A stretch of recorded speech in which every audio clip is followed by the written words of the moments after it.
मेरे पति हमेशा से ही एक असभ्य, बेताब और घमंडी किस्म के इंसान रहे हैं।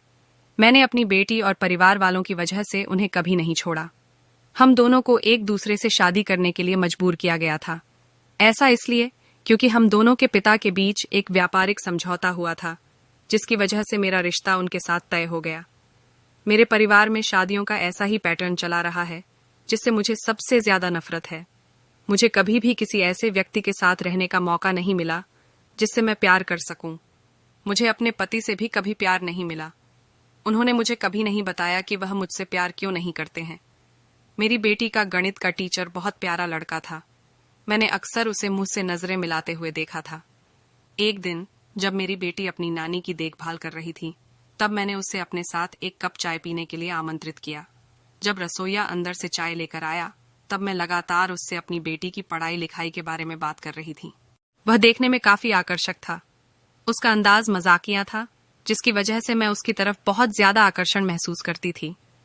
इस घटना के बाद मुझे समझ आया कि मेरे साथ की महिलाओं के लिए शादी के बाद अफेयर रखना कोई बड़ी बात नहीं थी, क्योंकि हमारे पुरुष अपने काम में कुछ ज्यादा ही बिजी रहते हैं। मेरे पति भी इससे अलग नहीं थे। इस तरह मेरा उसके साथ अफेयर शुरू हुआ। अपनी बेटी के टीचर के साथ एक्स्ट्रा मैरिटल अफेयर रखने पर मुझे कोई पछतावा नहीं है। ऐसा इसलिए क्योंकि मुझे एक ऐसे व्यक्ति से प्यार और अटेंशन मिल रहा था जो जानता था कि एक महिला को खुश कैसे रखा जाता है। वह न देखने में काफी सेक्सी था, बल्कि उसने मुझे शारीरिक संबंध बनाते हुए कामुक या अच्छा भी महसूस कराया। जब घर में कोई नहीं होता था तो हम दोनों साथ में काफी अच्छा समय बिताते थे।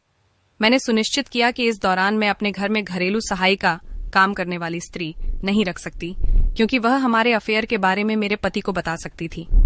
भगवान जाने फिर वह क्या करेगा। 36 साल की उम्र में मुझे प्यार और जुनून मिला, जिसने मुझे सबसे ज्यादा खुशी का अनुभव कराया। लेकिन जैसा कि हर सामान्य अफेयर की कहानी में होता है, एक दिन मेरे पति ने मुझे पकड़ लिया।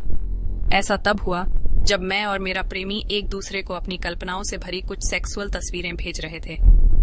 इस दौरान मैंने अपने पति और बेटी की घर वापस आते हुए की आवाज सुनी।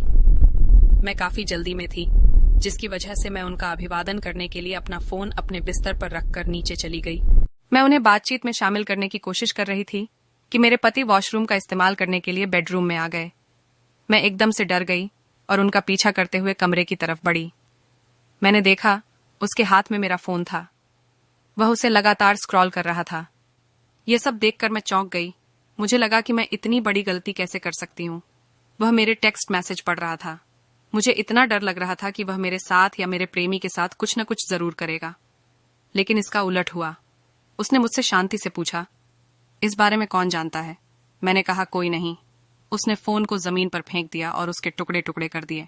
निराश होकर उसने अपनी उंगलियों को अपने बालों में घुमाते हुए कहा, मैं नहीं चाहता कि हमारी बेटी इन सब चीजों से प्रभावित हो। किसी को भी इस बारे में पता नहीं चलना चाहिए। मुझे परवाह नहीं है कि आप किसके साथ क्या कर रही हो, लेकिन एक परिवार के रूप में हमारी प्रतिष्ठा दांव पर नहीं लगनी चाहिए, वरना इसका अंजाम बहुत बुरा होगा।